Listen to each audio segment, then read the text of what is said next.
Hello mga kasabong, ninyo ito ni sa El Nino Conditioning System, ang observant na magmamanok. Shoutout sa lahat kong El Nino Conditioning System user. Shoutout sa lahat ng El Nino Conditioning System observer. Shoutout sa lahat kong mga subscriber. Shoutout sa lahat kong mga followers. Shoutout sa lahat ng mga viewers. Kung bago ka lang sa aking channel, mag-subscribe kayo. I-hit ninyo yung notification bell para updated kayo sa aking mga video. Itong mga video ko informative para sa lahat. So, salamat sa Panginoon nating Diyos Ama na monetize na ako. So, may ads na yung mga video ko. Uh, nadagdagan na yung earnings ng aking YouTube. So, salamat po God. So, salamat din sa mga viewers. Alam ko, marami akong viewers na hindi subscriber. Alam ko, may mga basher dyan, naghihintay lang na magkamali ako. Paano ko magbabash na naman kayo? Sasagutin ko. Tapos kung sasagutin ko, tama ang sagot ko, gagayahin nyo. So kayo ang kikita. Huwag ganun. Dapat, kung kanino yung sistema, bigyan nyo ng credit.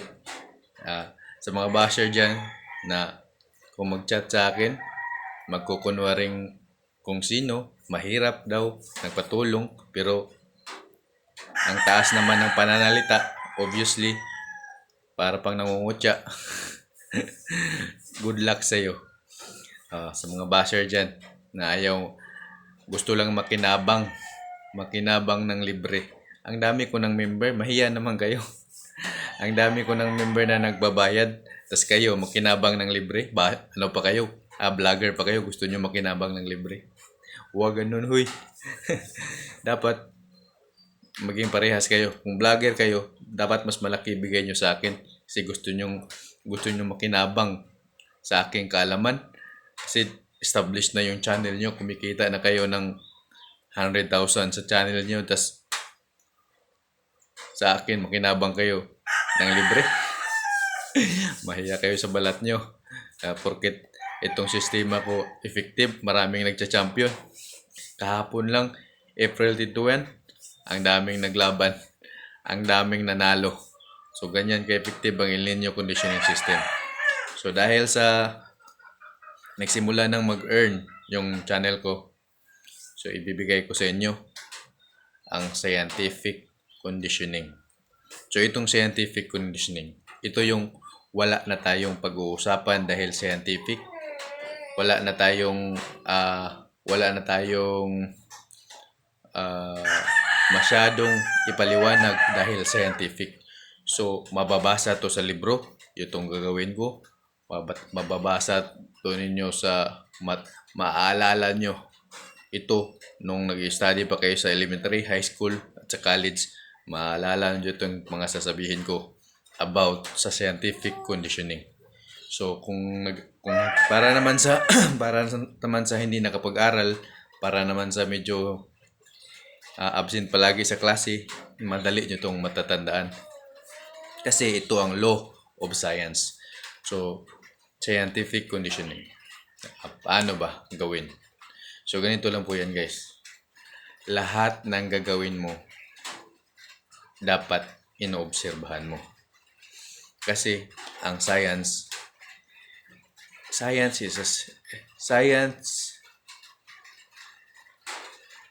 is a study of based on fact experiment. Science is the study of kalimutan ko lang. Based on fact and experimentation. Science is a systematized body of knowledge based on fact and experimentation. So, ibig sabihin, pag-aaral to sa actual na eksperimento na totoo. So, ganyan po ang science. So, ganito, i-share ko sa inyo kung ano ang scientific conditioning ko. Ganito po yan. Ulit-ulit ko ito sinasabi na in every action, there is opposite equal reaction. So lahat ng gagawin mo may katumbas yan. Kung may positive, may negative. Ganun yun. Kung may heavy workout, may mahabang pahinga. Ganun po yun.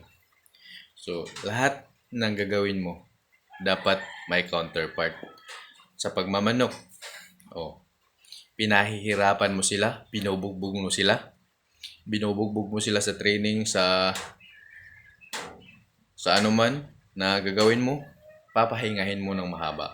Ganun lang po yun. Kaya yung conditioning ko is may pahinga sa tanghali at sa gabi.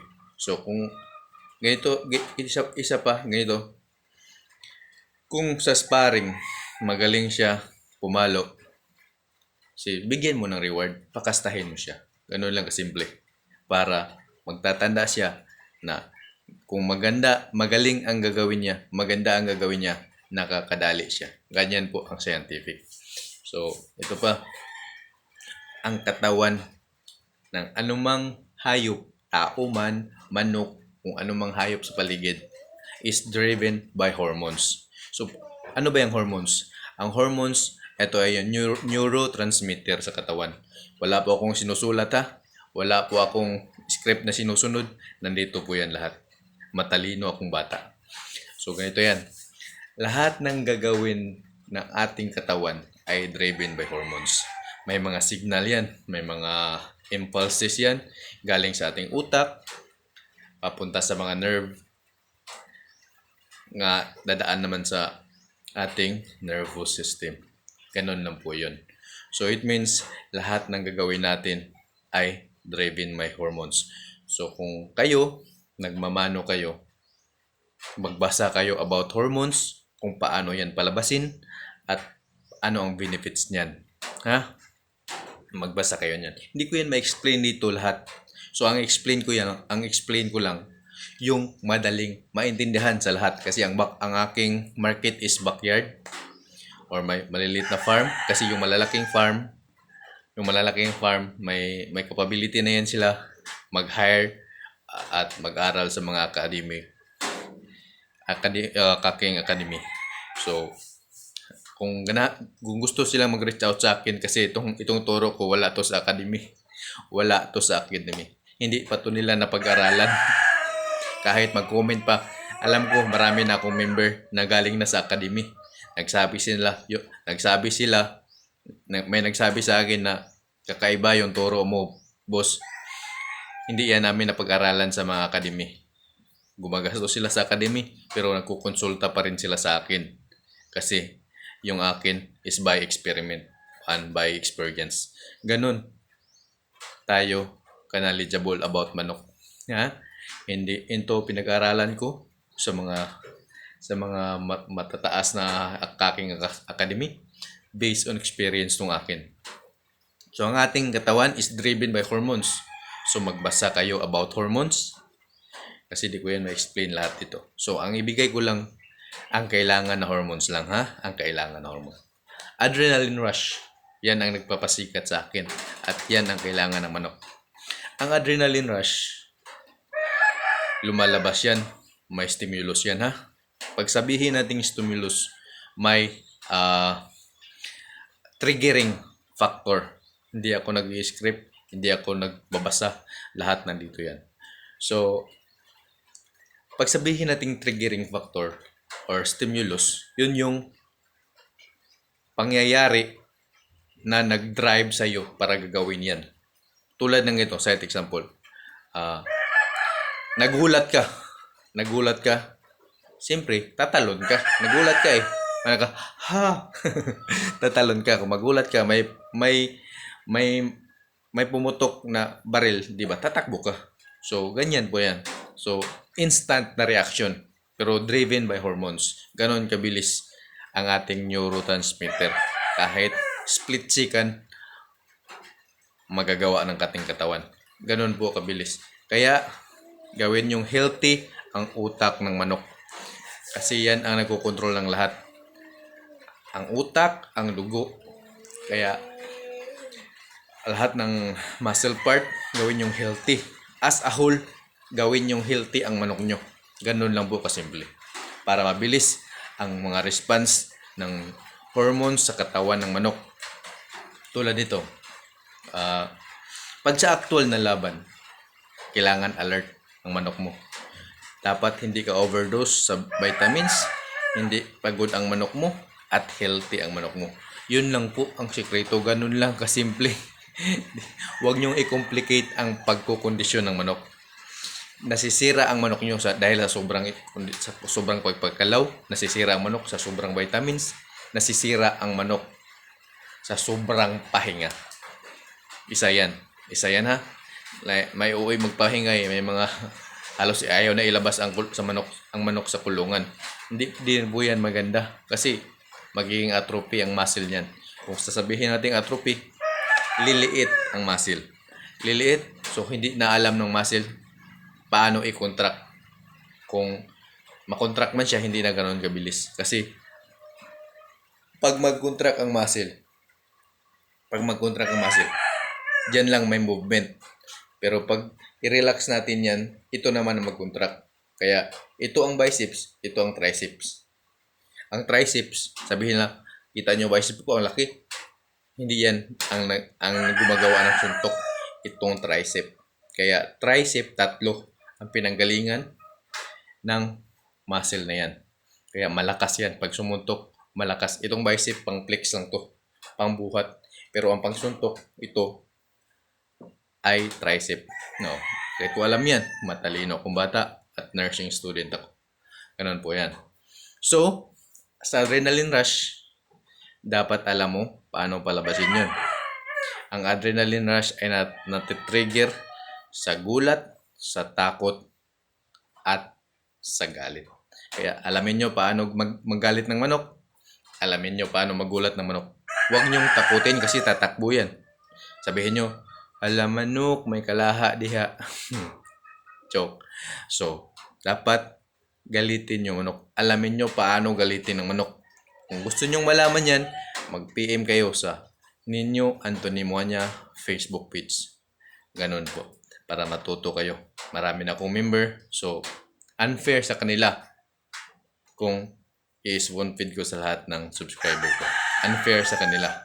Sa nagbabayad, unfair. Kaya kung gusto nyong malaman, mag-PM kayo sa akin. Mag-PM kayo. Magbayad kayo. Ganun lang po kasimple. Kaya, ang dami ko nang napag-champion. Kahapon, April 21, meron na naman. Ang dami. Ngayon, may maglalaban na naman. April 22, magcha-champion na naman yan. Dahil sa El Nino Conditioning System. Ganun po tayo. Kahit di pa nangyayari ang laban, ngayon, ganun po tayo ka-confidence na pag naka-El Nino Conditioning System ka, papalo ang manok mo. Kaya, sa lahat ng hindi pa member sa El Nino Conditioning System, sa Nino Anthony Moanya Facebook page, sa hindi pa nag-message, mag-message na kayo. Mapag-iiwanan kayo. Alam ko marami nang kumukopya sa akin. Ginagamit nila sa kanilang channel. Pero alam nyo kung sino ang may pasimono dyan. Ako pa rin. Nino Anthony Moanya. Kaya nga El Nino Conditioning System. Ako lang gumagawa ng 28 days conditioning. Yung iba gaya-gaya yan. 21 days conditioning sa karamihan. Ako 28 days conditioning. Marami nang nagsa-champion. Magbasa kayo ng comment. May farm dyan, si Chris Kadigdi. Lucky 999 Game Farm. Nag-promise siya sa akin magbigay ng sweater at ng Boston. Dahil nanalo siya sa 7 fights, 6 wins, 1 loss, patay pa ang kalabang. Gamit ang El Nino Conditioning System. Ganon. Kaya epektibo ang El Nino Conditioning System. Siyempre may talo rin. Pero ganito ha, kung gusto nyong gumaya sa aking sistema, focus lang kayo sa aking sistema. Huwag nyong haluan.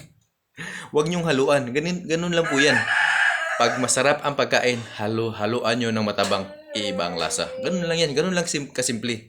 Ang akin, sistema, okay na yan. Pwede ka nang manalo dyan. Huwag mo nang haluan. Kung may sistema kang hindi mo maiwan-iwanan, isang tabi mo muna. Mag-focus ka sa aking sistema. Kung magpapanalo ka, ipatuloy mo. Kung matalo ka, bumalik ka sa dati mong sistema. Pero kung mataas ang score mo sa akin, ipanalo mo. Ipagpatuloy mo. Ganun lang po kasimple ang conditioning. May nagsabi dyan, bawal tamad. bawal tamad sa pagkukondisyon. Sa akin, hindi to katamaran, pero mautak lang kung tumrabaho. Hindi ito katamaran kasi kita nyo naman, halos ilalive ko lahat ng pagpagalaw ng manok ko. May anak akong inaasikaso, may baboy ako, may manukan ako. Ako magluluto ng sa bahay, pero nagkukondisyon ako ng manok. So, ganun ako ka-flexible. Kaya kong gawin yan. So, hindi ako tamad. So, salamat sa lahat ng sumuporta. Salamat. Sana hindi nyo skip ads ng mga video ko. At panoorin nyo. May marami kayong matutunan. Ang scientific conditioning, simple lang po yan. Magbasa kayo about hormone. Hindi ko yan ma-explain dito. Alam ko kung explain ko yan dito, yung hormone. Nga walang babasahin. Maraming na naman mag-react. Kasi gusto nila word for word, sakto ang sinasabihin ko. Ano ba kayo? Perfect kayo. Perfect 0 ang score nyo. Ako, perfect talaga. Kaya sa inyo mga basher, perfect kayo. Perfect 0. Perfect circle yung score nyo. Ganun, no?